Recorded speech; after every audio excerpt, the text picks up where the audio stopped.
मैं होस्ट बन चुका हूँ। मैं सभी को प्रणाम करता हूँ। कुछ टेक्निकल प्रॉब्लम आ गया था, इसलिए हम थोड़ा लेट हो गए हैं, उसके लिए मैं क्षमा प्रार्थी हूँ। आज का जो टॉपिक है यह बहुत ही इंपॉर्टेंट है, सभी वैद्य लोगों को मालूम होना चाहिए। कृपया शशि मैम, आपसे रिक्वेस्ट है म्यूट रखिए, क्योंकि आपकी आवाज आ रही है, घर की आवाज आ रही है जो अनावश्यक रूप से यहाँ रिकॉर्ड हो रहा है। और हम सब ना अभी थोड़ा लेट हो गए हैं, कोई बात नहीं। आप लोग के स्क्रीन पे आ रहा है जो हम बीमारी पढ़ने वाले हैं, मेराल्जिया पैरास्थेटिका।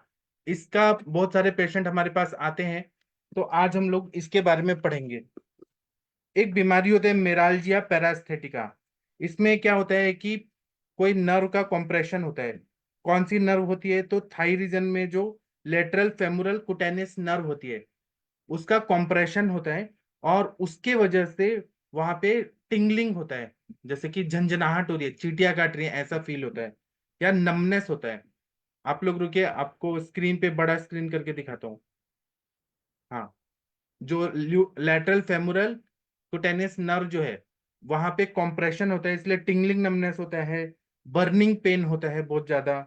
और ये आउटर साइड में होता है, मतलब थाई रीजन में। और आयुर्वेद में ऐसा बोला है, पक्वाशय कटिशक्ति श्रोत्रासी स्पर्शनेन्द्रियम स्थानम वातस्य तत्रापि पक्वाधानम विशेषतः।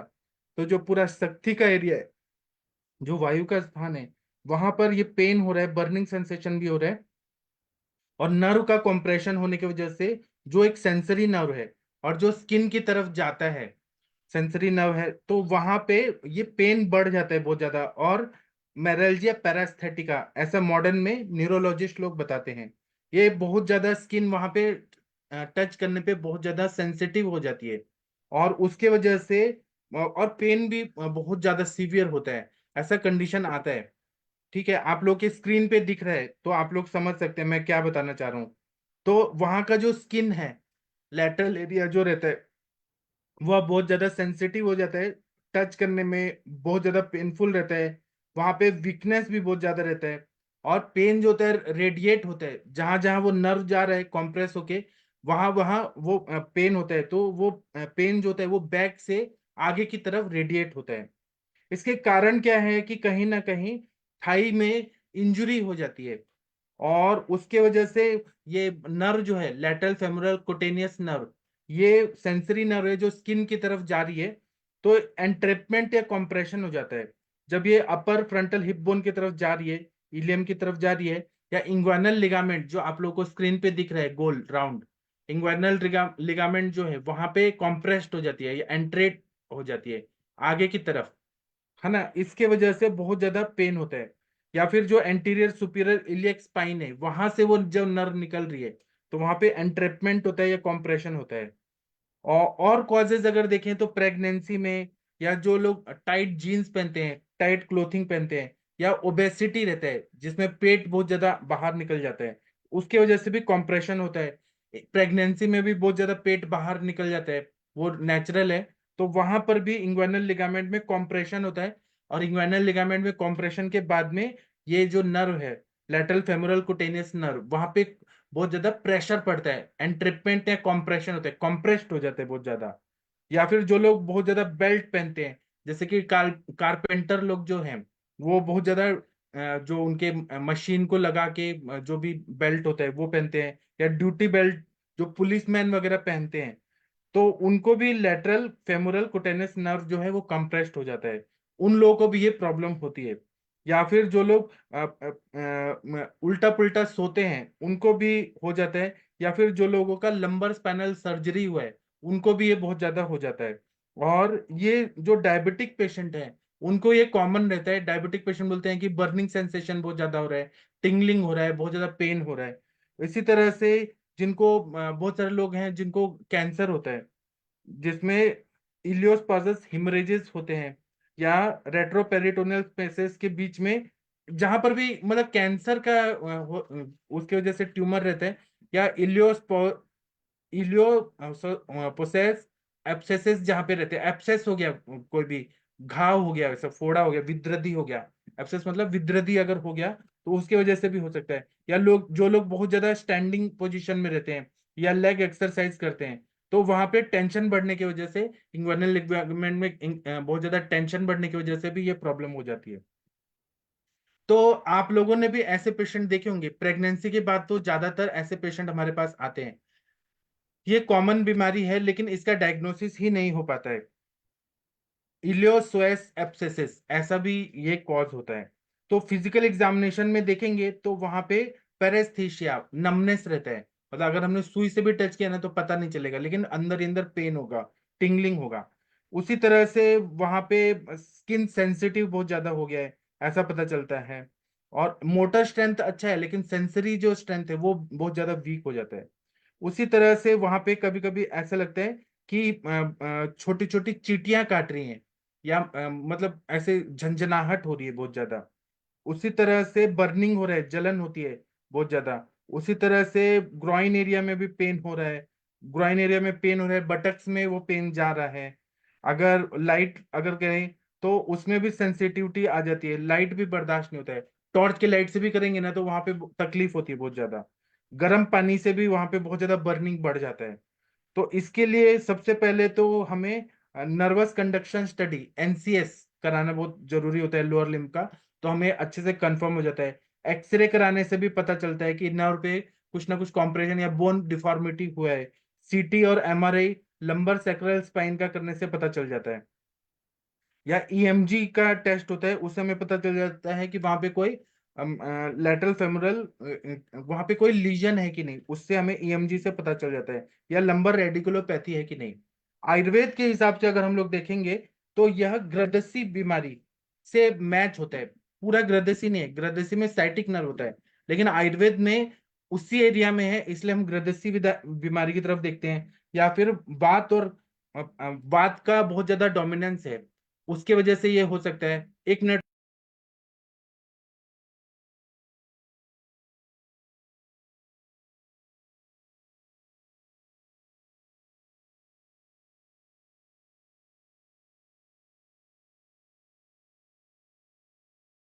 हाँ, तो यहाँ पे ना बहुत ज्यादा ग्रदसी है, वायु बहुत बढ़ा हुआ है। और जब नमनेस आता है, बाधिर्यता आती है, तो वहां पे कफ का आवरण जन्य संप्राप्ति है। तो हमें कफ वातर चिकित्सा भी करना पड़ता है, ग्रदेशी की भी चिकित्सा करना पड़ता है। कफ का आवरण है तो वहां पे रुक्ष चिकित्सा करना पड़ता है, ताकि कफ जो है वह पूरी तरह से शमन हो जाए और पेशेंट को रिलीफ मिले।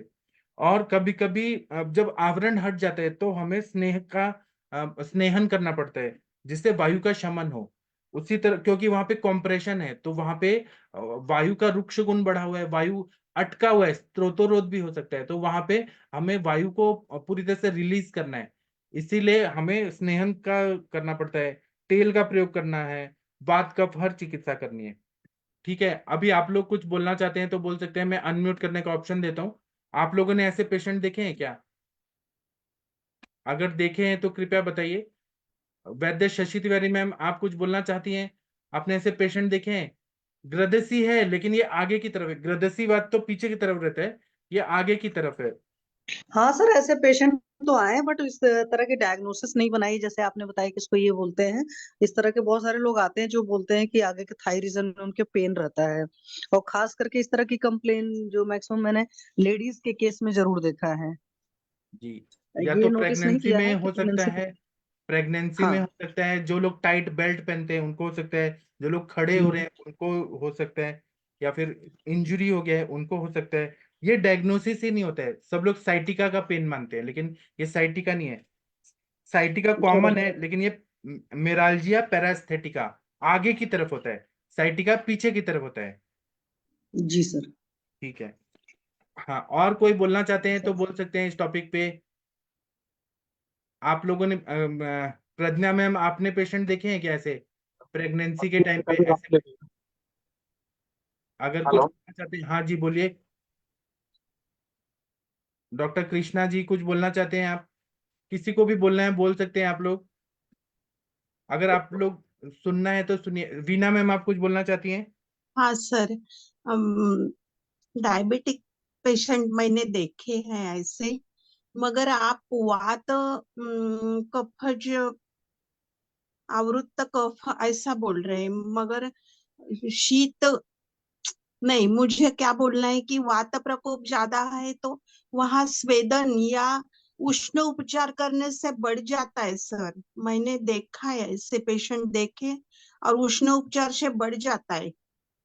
हाँ, तो हम क्या करें, आप बताइए क्या करना चाहिए। मैंने तो बर्फ से वहां पे सेकने के लिए कहा था सर, और जी। थोड़ा उससे रिलीफ मिल गया, तो मैंने ऐसा डायग्नोसिस किया कि उसमें पित्त, पक्का पित्त है वहां पे, वात और पित्त। हाँ, और ठीक और है ना, वात पित्त भी है, ये अगर पित्त जन्य हाँ संप्राप्ति है तो मैं उसको नहीं थोड़ी ना बोल रहा हूँ। तीनों दोषों हाँ से सब बनाए, अगर बर्निंग बहुत ज्यादा हो रहा है तो हाँ हमें उष्ण नहीं देना है, नहीं तो और बर्निंग बढ़ जाएगा। हाँ सर, ऐसा ही हुआ था मेरे पेशेंट में।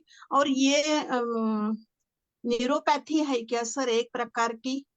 नहीं, ये न्यूरोपैथी, अगर आप डायबिटिक पेशेंट बोल रही हैं तो न्यूरोपैथी हो हाँ सकता है। हाँ हाँ, डायबिटिक न्यूरोपैथी की तरफ जा रहे हैं। यहाँ पे पैरास्थेटिका मतलब वहां पे नमनेस आ रहा है बहुत ज्यादा। दमने आ रहा है, ओके ओके ओके। ये थोड़ा डिफरेंशियल डायग्नोसिस करना पड़ेगा। हाँ हाँ, ओके ओके, यहाँ पे थैंक यू। टिकलिंग है, नमनेस है, बर्निंग सेंसेशन है, लेकिन न्यूरोपैथी नहीं है यहाँ पे। न्यूरोपैथी अलग होता है, वो डायबिटिक न्यूरोपैथी की तरफ जा रहा है आपका केस।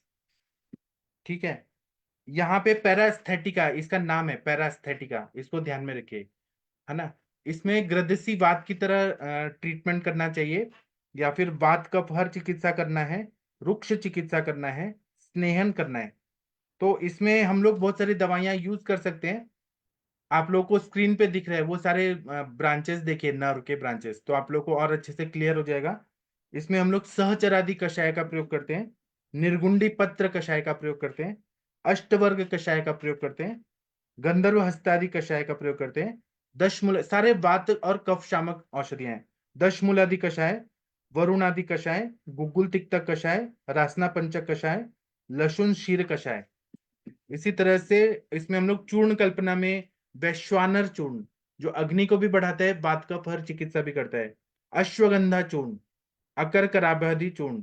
इसी तरह से हमें आवरण जन्य संप्राप्ति भी ठीक करना है, और वेदना भी कम करना है, कॉम्प्रेशन भी ठीक करना है, सब ठीक करना है, तो रसोनादि बटी, फिर आभा गुगुल, रासना गुगुल, षडधरण चूर्ण।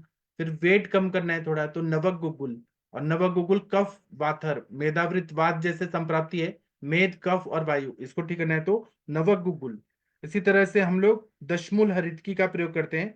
इसमें हम लोग बस्ती का प्रयोग करते हैं, जैसे कि हम ग्रदसी वात में करते हैं, वैसे ही सहचरादि तेल का बस्ती देते हैं, धन्वंतर तेल का बस्ती देते हैं, महाविषगर्भ तेल का बस्ती देते हैं, कोट्टम चुक्क्यादि तेल, मुरिवेणा तेल, बलाश्वगंधादि तेल, पिण्याक तेल, सरसप तेल, सरसों का तेल भी बहुत अच्छा काम करता है इसमें। इसी तरह से हम लोग इसमें हम लोग कोलकुलत्थादि चूर्ण का उद्वर्तन करते हैं, उससे फायदा होता है। एलादि चूर्ण का प्रयोग करते हैं। फिर यहाँ पे अभ्यंग और परिषेक तेल धारा करते हैं, सहचरादि तेल का करते हैं, प्रभंजन विमर्दन तेल करते हैं, फिर कोट्टम चुक्की तेल, विषमुष्टि तेल, वात केशरी तेल। इसी तरह से पत्र पोटली स्वेद करने से बहुत अच्छा फायदा होता है। नर्व का जो कॉम्प्रेशन है वो, और कफ कफ को हटाना है, इसलिए पत्र पोटली स्वेद इसका प्रयोग करते हैं। फिर इसमें पिचिचिल क्रिया करते हैं, चिंचादि तेल, प्रभंजन तेल, फिर कटु रोहिणी आदि तेल। फिर इसमें हम बस्ती देते हैं, दशमूल तेल का बस्ती देते हैं, धानवंतर तेल, फिर शीरबला तेल, पिपल्यादि तेल, सहचरादि तेल, और एरंडादि माधु तैलिक बस्ती। एरंड मुलादि माधु तैलिक बस्ती से बहुत अच्छा फायदा होता है। माधु तैलिक बस्ती इसके लिए ही बना है, ऐसी प्रॉब्लम के लिए, या ग्रदसीवाद की जो मेडिसिन है, जैसे कि एकांगवीर रस, फिर उसके बाद में रसराज रस, फिर उसके बाद में वात गजांकुश रस, समीर गज केसरी रस, महा योगराज गुगुल, त्रयोदशांग गुगुल, फिर इसके बाद में वृहद योगराज गुगुल। और इसमें और देते हैं तो लहसुन रसायन देते हैं, और पिपली रसायन देते हैं, तो बहुत अच्छा फायदा होता है। कफ वातहर चिकित्सा करना है, नर्व कंप्रेशन ठीक होना चाहिए, इसलिए बस्ती अभ्यंग तेल द्वारा ये करने से फायदा होता है। आप लोग इस टॉपिक पे कुछ बोलना चाहते हैं, बोल सकते हैं। आरती मैम, मैरल्जिया पैरास्थेटिका करके बीमारी है, इसका डायग्नोसिस अच्छे से होना चाहिए। अगर डायग्नोसिस हुआ, ये देखिए आपको जो दिख रहा है फोटो में, जिस एरिया में पेन है वो उधर ही पेन होता है। साइटिका का पेन अलग होता है, वो साइटिक नर्व के कॉम्प्रेशन से लंबर एरिया से वो पूरा पैर तक नीचे तक आता है। लेकिन ये पैरास्थेटिका, मेराल्जिया पैरास्थेटिका है, लैटरल कुटेनियस फेमोरल नर्व। इसका कॉम्प्रेशन होता है। आप लोग को डायग्राम में दिख रहा होगा कौन सा नर्व कहाँ से निकल रहा है, आगे की तरफ से निकल रहा है। ठीक है। तनिका मैम, आप इस टॉपिक पे कुछ बोलना चाहती हैं क्या? जिन लोगों ने ये पेशेंट नहीं देखे हैं, कोई बात नहीं, आप लोगों के पास पेशेंट आए तो डायग्नोसिस परफेक्ट करने का कोशिश करिएगा। जी सर, गुड इवनिंग सर। आपने ऐसे पेशेंट देखे हैं मैम? सर नहीं, ये परफेक्ट तो सर डायग्नोज तो नहीं बना, लेकिन जो मेरे पास एक लेडी आती थी योगा करने के लिए, तो वो सर कॉन्टिन्यूसली उसका वो मतलब कार ड्राइव बहुत करती थी। तो उसका ये सिम्टम था, पूरे का पूरा यही सिम्टम था। लेकिन जब उन्होंने एमआरआई वगैरह कराई तो उनकी नर्व्स कंप्रेशन थी। लेकिन उन्होंने मतलब जो फिर ऑर्थोपेडिक्स वगैरह के पास दिखाया था सर, तो आयुर्वेदिक ट्रीटमेंट तो उन्होंने नहीं ली। तो उन्होंने वहीं पे दिखाया था, तो वहां पे उन्होंने वही पेन किलर वगैरह दिए हैं उनको। लेकिन आज मुझे समझ आ रहा है कि ये चीजें सर, यस, वो ये सिम्टम्स उनके यही थे। ये नेक आगे वाली जो थाई है उस पे पेन थी, और हिप वाला एरिया उनका कवर हो रहा था। तो जी सर, तो मैंने उनको बोला तो था कि वो फिर ट्रस्ट नहीं करना था, तो उन्होंने किया नहीं और ट्रीटमेंट नहीं ट्रस्ट लिया कब उनको। करते हैं? अगर हम लोग उनको कॉन्फिडेंटली बताएं कि हाँ ऐसा बीमारी है, इस तरह से इलाज हो, तो क्यों नहीं ट्रस्ट करेंगे? लेकिन डॉक्टर लोग को खुद ही नहीं मालूम होता। मैं आपको जी नहीं बोल रहा जी। हूँ, ऐसे बहुत सारे नहीं सर, मुझे नहीं 99% पता लोग था। को। जी। नहीं, मुझे भी नहीं पता था, इसका डायग्नोज प्रॉपर नहीं पता था। मैं भी वही चीज सर, sciatica और ये चीजें लेके ही चल रही थी कि मे बी, और मैं भी सिम्टम्स वही वात वगैरह के ही इसको लेके चल रही थी कि मैं बात तो एक्चुअली। है ही, बात पित्त कफ के अलावा कुछ नहीं है। लेकिन जब वो मॉडर्न डायग्नोसिस करके लेके आते हैं, तो आपको उनको बोलना चाहिए कि ये आगे का नर्व जो है वो कॉम्प्रेस्ड हो रहा है। जब आप ऐसे बात बोलेंगे ना, तो उनको लगेगा कि हाँ डॉक्टर को समझ आ रहा है कि हम क्या बोलना चाह रहे हैं। जी जी ऐसे सर, वो मैंने मैंने एक्सप्लेन भी किया था। प्रैक्टिस शुरू किया था ना, तो मैं भी नया नया बीएमएस था, तो मेरे पास भी लोग आते थे ऐसे बीमारियां लेके। लेकिन मुझे मालूम ही नहीं था, ये कभी कॉलेज में पढ़ाया नहीं गया, तो लोग वापस जाते थे कि इसको नहीं आता, इसको मालूम ही नहीं है क्या बीमारी है। ऐसा होता है। जी जी जी सर, मैं सर अभी वो बताऊंगी उनको। वैसे वो आती है मेरे पास योगा करने के लिए। जी। तो जी सर। ठीक है, और किसी को कुछ बोलना है तो बोल सकते हैं इस टॉपिक पे। मैरालजिया पैरास्थेटिका करके ये बीमारी है। इसमें हम लोग को ये देखना है कि आवरण जन्य संप्राप्ति है। अभी वीना मैम ने बताया, डायबिटिक न्यूरोपैथी का पेशेंट बताया, सेम ऐसे ही। लेकिन वो न्यूरोपैथी अलग होता है, उसमें बर्निंग ज्यादा होता है, टिंगलिंग नमनेस नहीं होता है, और वो डायबिटिक रिलेटेड ज्यादा उसमें कंडीशन होते हैं। तो डायबिटिक न्यूरोपैथी अगर है, तो उसमें हम बसंत कुसमाकर रस, बृहत्वा चिंतामणि, त्रैलोक्य चिंतामणि रस, और शुगर को कम करेंगे, क्लेद को हटाएंगे, जैसे कि हम चंद्र प्रभावटी और जितने भी क्लेद की दवाइयां हैं, जैसे आरोग्यवर्धिनी वटी, वो सब देंगे, तो वो उसमें ज्यादा पैदा करेगा। इसमें हम लोग इस तरह से चिकित्सा, ट्रीटमेंट थोड़ा अलग हो जाता है। सर इसे उरु स्तंभ से हम कोरिलेट कर सकते हैं क्या? उरु स्तंभ से नहीं कोरिलेट कर सकते हैं, क्योंकि उरु स्तंभ में पंचकर्म से बढ़ जाता है, इसमें पंचकर्म देने से ठीक हो जाता है। इसमें उरु स्तंभ में पूरा स्तंभ थोड़ी ना हुआ है, स्टिफनेस नहीं आई है, इसमें पेन हो रहा है, नमनेस है, टिंगलिंग है, और सेंसिटिविटी बहुत ज्यादा बढ़ गया है, टच करने से पेन हो रहा है। लेकिन उरु स्तंभ में पूरा स्तंभित हो जाता है, जैसे कि कोई वॉल है वो पूरा अकड़ गया पूरा, वैसा होता है। इसमें ऊपर का जो है सबकुटेनियस, ऊपर ऊपर ही रहता है, स्किन में ज्यादा प्रॉब्लम है, अंदर नहीं है। सर मैंने एक बिल्कुल सेम सिम्टम्स का पेशेंट देखा, फीमेल थी। तो पर उसको बहुत कुछ रिजल्ट नहीं मिला, उसका पहले से बहुत प्रीगाबालिन वगैरह चल रहा था एलोपैथ में। पर आपने आपने ट्रीटमेंट कैसे दिया, क्या सोच के दिया? सर मैंने एक तो सर वाथर चिकित्सा दी सर, और निरल्जिया है। एक्चुअली क्या किसी भी ऐसी जगह पेन हुआ तो मैंने ये सोच कर कि कहीं के नर्व कंप्रेस होगी, या किसी तरह से उसमें कोई प्रॉब्लम आई होगी, जो जो नर्व कंडक्शन यहाँ पे इस एरिया में आ रहा है थाई वाले में। तो मैंने उसको सोच करके सर थोड़ा सा ये अश्वगंधा और सर एकांगवीर रस, ये सब सर दिया था कॉम्बिनेशन में। भी काफी दिन पहले का है तो मुझे कॉम्बिनेशन याद नहीं है, लेकिन सोच करके सर यही दिया था। आज मुझे याद आ रहा है सर पढ़ने के बाद टॉपिक, कि मैंने ऐसा पेशेंट देखा, लेकिन सर उसने बहुत अच्छे से किया भी नहीं। तो ये भी एक रीजन है कि उसने एक हफ्ते ही कंटिन्यू किया।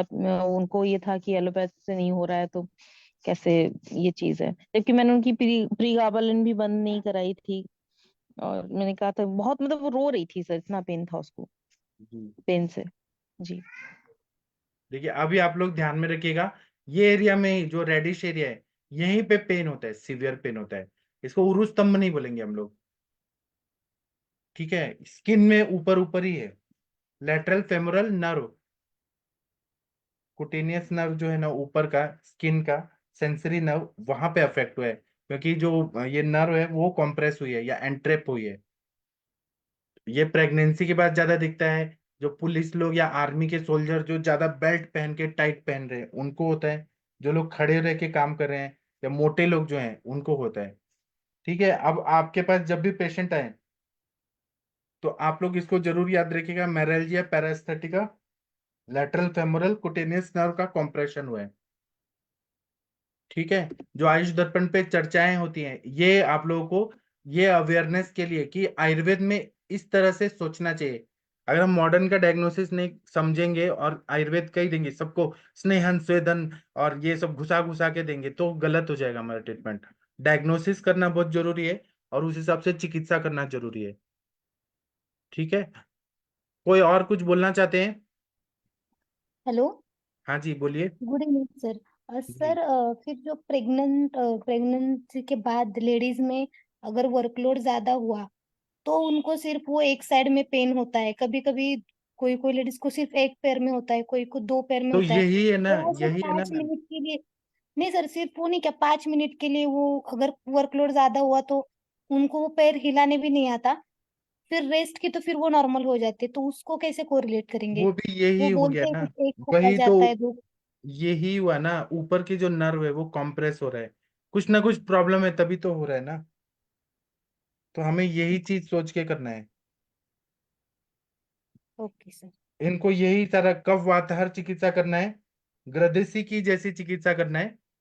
और हाँ ग्रदेसी में आप लोग जो जो देते हैं वही दवाइयां देनी है, एकांगवीर रस, रसराज रस, और क्या देते हैं ग्रदेसी में, महायोगराज गुगुल, त्रयोदशांग गुगुल, हाँ हाँ। महापाद विध्वंसक रस, वही सारा देना है। लेकिन ये याद रखिए कि कौन सा नर्व कहाँ पे हुआ है, वो पूरा डायग्नोसिस आपका अच्छा होना चाहिए। ओके सर, थैंक यू आप कौन सर। बोल रही है मैम, वन प्लस कौन है आपका नाम? माधुरी गिरी सर। अच्छा हाँ जी। हाँ, हेलो। कृष्णा जी आप कुछ बोलना चाहती है मैम? हाँ सर, मैं ये पूछना चाहती हूँ, क्या प्रेगनेंसी में जो दवाइयाँ हैं ये सब भी क्या सेफ है सर? क्यों नहीं सेफ है, दे सकते हैं ना। नहीं सर, मुझे नहीं पता है क्योंकि मैं नहीं देती हूँ। कांग भी रस दे सकते हैं हम लोग प्रेगनेंसी में। एकांग तो भी रस दे सकते हैं? सब दे सकते हैं, एकांग ओके। विरस महायुगराज बस ये है कि विरेचन वाले स्ट्रॉन्ग दवाइयां नहीं देनी है। जैसे कि लोग वायु के लिए हम लोग एरंड तेल देते हैं, या हम्म। स्ट्रॉन्ग विरेचन के, या वायु का अनुलोमन करने के लिए वो जी दवाइयां। जी सर। वो तो एकदम लास्ट मोमेंट हम जब डिलीवरी का कराना होता है सर उस समय तो देते हैं, हाँ ताकि जो है रेक्टम वगैरह पूरा क्लियर रहे, क्योंकि अदरवाइज डिलीवरी के समय में बहुत ज्यादा डिफिकल्टी होती है यूट्रस को, मतलब कॉन्ट्रैक्शन और रिलैक्सेशन में, तो इसलिए वो एक रात पहले ही नाइट में मतलब दे दिया जाता है। हाँ या तो पेशेंट जब एडमिट होता है उसी समय at the time of delivery, मतलब 12 आवर बिफोर दे दिया जाता है, ताकि हाँ वो सारा एरिया क्लियर रहे, और प्रेशर लगाते समय नॉर्मल डिलीवरी में बहुत इससे फायदा होता है सर। हाँ। तब तो देते हैं, लेकिन हाँ सर प्रेगनेंसी के दौरान नहीं देते होंगे अगर वो, मुझे ऐसा पेन हो रहा है बहुत ज्यादा, या जैसे लंबर स्पॉन्डिलाइटिस में हम लोग देते हैं, या साइटिका का पेन में हम लोग देते हैं नॉर्मल पेशेंट को, एरंड तेल शुंठी के साथ देते हैं, तो इनमें नहीं देना है, इसमें नहीं तो वो पेन शुरू हो जाएगा। Okay sir. हाँ सर, थैंक यू सर, वही मुझे जानना था, थैंक हाँ, यू। और बाकी जितनी भी सर दवाएं यहाँ पे बात हुई सब दे सकते हैं। हाँ बोलिए। सर एयरटेल और सुंठी का कॉम्बिनेशन किस केसेस में देते हैं? जैसे कि लंबर स्पॉन्डिलाइटिस होता है, वायु अटका हुआ है, कॉन्स्टिपेशन है बहुत ज्यादा, साइटिका का पेन है, पेन रिलीफ करना है, तो हम लोग एरंड तेल नहीं देते हैं क्या शुंठी के साथ, गर्म पानी के साथ रात को, पेट सुबह साफ होता है, पेन कम हो जाता है। आपने बोला इस केस में नहीं देना, इसलिए पूछ रहा हूँ किस केस में नहीं देना। इस केस में देना है लेकिन प्रेगनेंसी में नहीं देना है। प्रेग्नेंट लेडी को देंगे तो विरेचन कराएंगे तो वो बच्चा निकल जाएगा पूरा, अबॉर्ट हो जाएगा। ठीक है, और किसी को कुछ बोलना है तो बोल सकते हैं। डॉक्टर गंगवार सर कुछ बोलना चाहते हैं आप? Doctor Neha ma'am, Pallavi ma'am, आपने ऐसे पेशेंट देखे हैं क्या मैम? किसी को कुछ बोलना है बोल सकते हैं। स्वागत मिश्रा जी, रोहिणी चौधरी मैम, कुछ बोलना है बोल सकते हैं। नहीं, किसी को नहीं बोलना है अभी, तो अभी मैं सेशन बंद करता हूँ। अभी हम लोग 8:15 पे मिलेंगे, फिर हम लोग बात करेंगे। आप लोग ऐसे पेशेंट देखिए, और अगर आप लोगों को कुछ अनुभव आए तो हमारे सेशन पे आके बताइए जरूर। ठीक है, थैंक यू, प्रणाम। मैं अभी सेशन बंद कर रहा हूँ, 8:15 पे फिर मिलेंगे। तब तक के लिए प्रणाम।